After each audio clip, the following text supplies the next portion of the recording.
Bismillahirrohmanirrohim. Perkenalkan, nama saya Fitri Handayani dari kelas 23B dengan NIM 2304009500008. Video ini dibuat untuk memenuhi tugas dari mata kuliah Profesi Pendidikan dosen pengampu Ibu Merisa Monoarfa SPD MPD. Nah, kali ini kita akan membahas jenis-jenis tugas dan tanggung jawab profesi guru. Jenis-jenis tugas profesi guru pendidikan. Yang pertama, guru sebagai manajer dengan tugas pengelola kelas. Guru merupakan salah satu unsur di bidang pendidikan yang harus berperan aktif menempatkan kedudukannya sebagai tenaga profesional sesuai dengan tuntutan masyarakat yang makin berkembang. Pengelolaan kelas adalah kegiatan yang sengaja dilakukan oleh guru agar mampu mengelola kelas dengan baik supaya tujuan pembelajaran tercapai serta dapat mempertahankan kondisi-kondisi yang optimal bagi terjadinya proses belajar mengajar. Sebagai seorang manajer, guru hendaknya harus memahami tentang tata cara mengelola sekolah yang baik karena sekolah sebagai organisasi kerja terdiri atas beberapa kelas, baik bersifat paralel maupun yang menunjukkan perjenjangan. Setiap guru kelas atau wali kelas sebagai pemimpin menengah atau administrator kelas memikul tanggung jawab mengembangkan dan memajukan kelas masing-masing yang berpengaruh pada perkembangan dan kemajuan sekolah secara keseluruhan. Setiap murid dan guru menjadi komponen penggerak aktivitas kelas yang harus didayagunakan secara optimal agar menjadi satu kesatuan yang dinamis di dalam organisasi sekolah. Yang kedua, guru sebagai pendidik dan pengajar dengan tugas menguasai dan mengajarkan materi pelajaran. Guru tidak hanya tampil sebagai pengajar seperti fungsinya yang menonjol selama ini, melainkan beralih sebagai pelatih, pembimbing, dan manajer pelajar. Yang ketiga, guru sebagai murid dengan tugas harus terus belajar. Peran guru sebagai murid merupakan tugas seorang guru yang harus terus belajar agar tidak ketinggalan zaman. Sejalan dengan tantangan kehidupan global, peran dan tanggung jawab guru pada masa mendatang akan semakin kompleks sehingga menuntut guru untuk melakukan berbagai peningkatan dan penyesuaian kemampuan profesionalnya. Guru harus lebih dinamis dan kreatif dalam mengembangkan proses pembelajaran.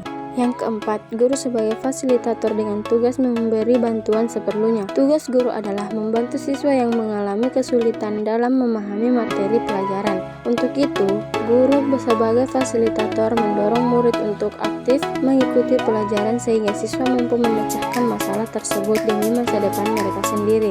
Untuk menjadi guru diperlukan syarat-syarat khusus, apalagi sebagai guru profesional harus menguasai bentuk seluk-beluk pendidikan dan pengajaran dengan berbagai ilmu pengetahuan lainnya. Perlu dibina dan dikembangkan melalui masa pendidikan tertentu atau pendidikan pejabat. Yang kelima, peran guru sebagai motivator dengan tugas memberi semangat dan membangkitkan niat. Pendidikan adalah suatu kebutuhan yang akan menjamin kelangsungan hidup bagi setiap manusia. Hal ini terbukti dengan adanya proses pendidikan di mana seseorang yang berpendidikan memegang peranan penting dalam setiap aspek kehidupan masyarakat. Untuk mendukung hal tersebut, tentunya diperlukan metode-metode atau cara-cara yang akan membuat peserta didik mampu menyerap dan memahami materi yang akan guru sampaikan. Selain dengan menggunakan metode-metode atau tata cara yang efektif, guru harus mampu menjadi motivator yang baik untuk peserta didiknya. Adapun tanggung jawab guru pada proses pembelajaran.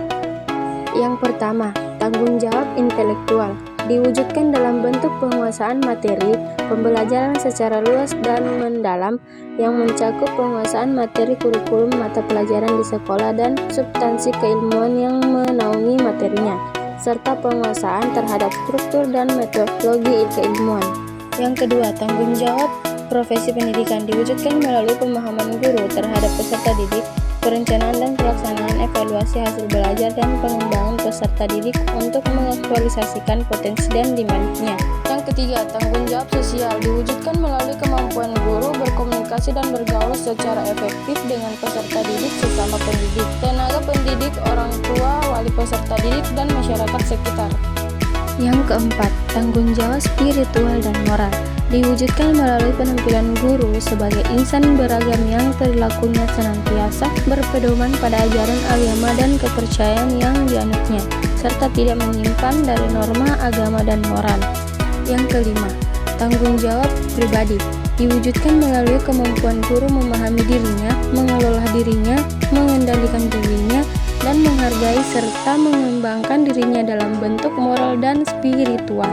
Sekian dari saya, jika ada kesalahan mohon dimaafkan, jika ada yang saya mohon diungkapkan. Ayu Tinting makan kepiting, thank you for everything.